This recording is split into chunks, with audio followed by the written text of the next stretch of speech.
of a great hash brown are the potatoes. I prefer using really nice waxy potatoes. They cook better, but more importantly, hold themselves together.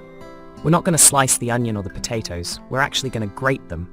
The potatoes get really nice and crispy, seriously crispy. Now, the onion. That way you get that nice balance of that onion flavor running through every little shard of potato. Season with salt, pepper, olive oil, and cayenne. Give that a really good mix through, and then squeeze all that water out. And look at all that juice we squeeze out there. Really important, the more liquid you remove, the crispier your hash browns will be. Nice large pan, put that on. Once the pan's hot, pour in a good glug of olive oil. That sound confirms how important it is to have your pan nice and hot so it seals the grated potato and onion together. So take the spoon and just pat it down. What we're trying to do now is get it really nice and compact. Go around the outside of the pan with little flecks of butter. You just slip them down the back gently, and that gets the onions caramelized. Here's a great tip for turning your hash browns over quick and easy. Take a plate, place it on top, and just flip it over, and then slide it back in very quickly. You see the color we've got on there now, that nice crispy texture of the potato. I'm going to use the hash brown as a bed for my baked eggs. Crack in your eggs nice and gently, just a little sprinkling of the cayenne to make the eggs a little bit spicy. Then into a preheated oven for 6 to 8 minutes. Meanwhile, onto my bacon, and I'm giving it a classic American twist. Now, one thing I could never get my head around when I first started eating lots of American breakfast was the sweetness from the bacon. I've grown up to love that combination of smoky sweet flavors, and it's so easy. Pan on and simply olive oil, brown sugar, salt and pepper, and butter. Bacon in, and as it cooks, it becomes irresistibly caramelized and golden brown. 10 for gas, and my glazed bacon absolutely ready. Beautiful. Now my hash browns and baked eggs are ready. Wow, look at that. Beautiful. Just put your spatula underneath there, onto your plate, and that bacon sets beautifully on top of the baked eggs, and that hash brown underneath. And you can see why the best breakfasts in the world are always in America. This is an all-American superhero of a breakfast. Eggs baked in hash browns with glazed bacon. Birch muesli traditionally gets made the night before and left in the fridge. I find that a little bit too heavy and slightly stodgy, so it's the same principles, but a lot lighter. First thing, the yogurt. I think live and raw milk yogurt are best. They're packed with calcium, enzymes, and probiotics, which help your body absorb nutrients. It's interesting because the kids especially would prefer their muesli with milk, but the yogurt is so much better for them. I like making it literally 10 minutes before I want to serve it because it doesn't become stodgy.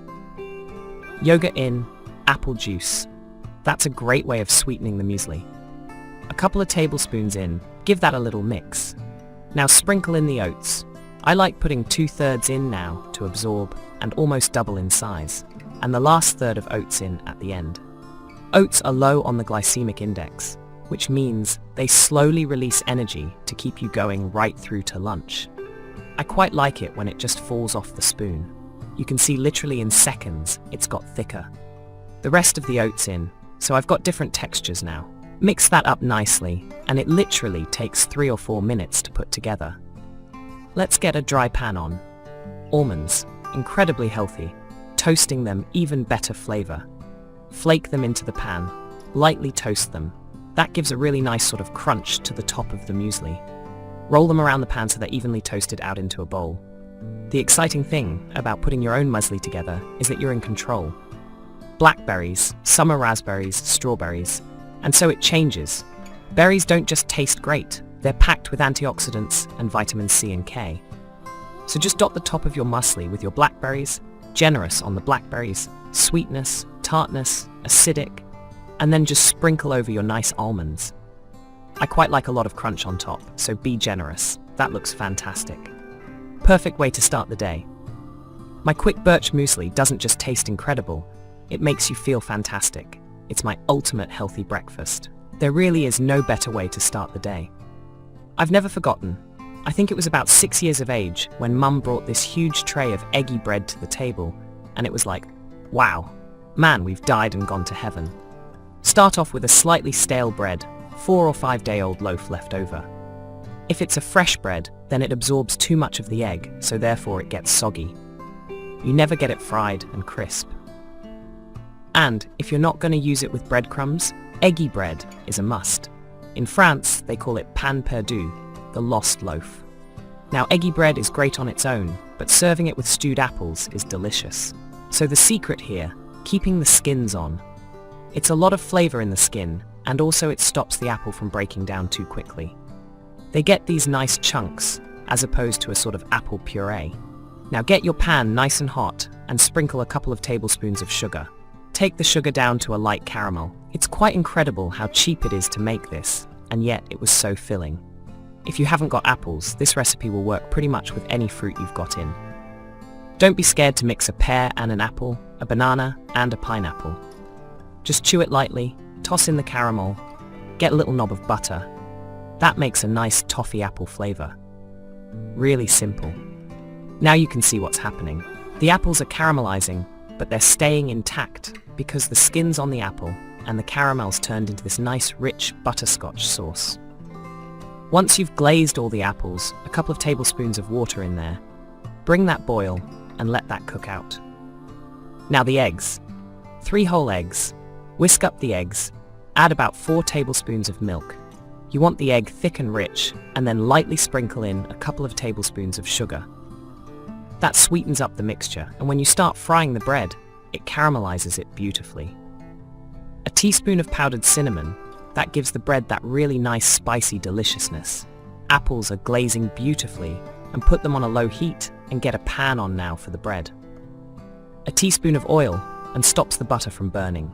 Butter in, as that starts frothing, get your bread in. It's going to be pretty quick now. Now you don't leave the bread soaking in the pan. Once your egg bread has browned, flip it over, 90 seconds each side. That butter gives that nice golden brown color of that egg. Beautiful. Absolutely beautiful. It's quite remarkable, isn't it? A couple of eggs, splash of milk, leftover apples, and all of a sudden you've got this stunning breakfast. Now my apples, they've all glazed beautifully. Get a nice spoon of that amazing juice and drizzle that over. Wow. If my mum saw me doing this, she'd kill me. You're getting all posh again. No, I'm using a touch of icing sugar to make it look stunning. And that, for me, takes me back to when I was 6 years of age, and I thought I'd just won the lottery. That is incredible. Thank you, Brett. You won't get more breakfast for your buck. My mum's incredibly delicious cinnamon eggy bread with quick stewed apples. You think of the flavor and the texture of avocado. Rich, phenomenal. I want to make it a little bit more vibrant. Black sesame seeds, a nice pinch of chili flakes. I quite like it hot, a touch of salt and a touch of pepper. So that nice dry combination of the lemon zest, black sesame seeds, and the heat from chili.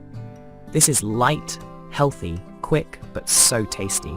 Sourdough bread, 3 nice chunky thick slices. Open them up, lightly season them. Little touch of olive oil brings the whole crust to life, and rub all that seasoning in. But you can use chipotle, you can use a baguette, but the richness from the sourdough with the silky creaminess of avocado is mind-blowing. And then get the grill up to temperature and push these down. Go the extra mile. We've all put bread in a toaster, but the difference of grilling the bread this way is extraordinary. That nice smoky charcoal flavor, off with the gas. Beautiful. Now the avocado, you've got to treat them with love, respect. Press on the end here, and your thumb softens. You can tell that avocado is ripe. Never press here, you just end up bruising it. Slice down until you feel that stone in the middle, and then just roll around, and then it's just a little gentle twist off, stone and out. Cut them into quarters, the back of your knife, peel back that skin. If the avocado is nice and ripe, it should just all fall away. Slice, just take your quarters, fan them out, and push them into the bread. The riper the avocado, the better the flavor. But look for ones free from soft spots and blemishes, which can suggest bruising. Get your lemon, squeeze, that will stop the avocado from discoloring. And then get your crunch ready to go on top. Sprinkle in a very generous light way. We've got the fragrance from the lemon zest, the crunch from the sesame seed, the heat, that little chili flake which just wakes up the avocado. They look expensive. That for me is a delicious light start to the day.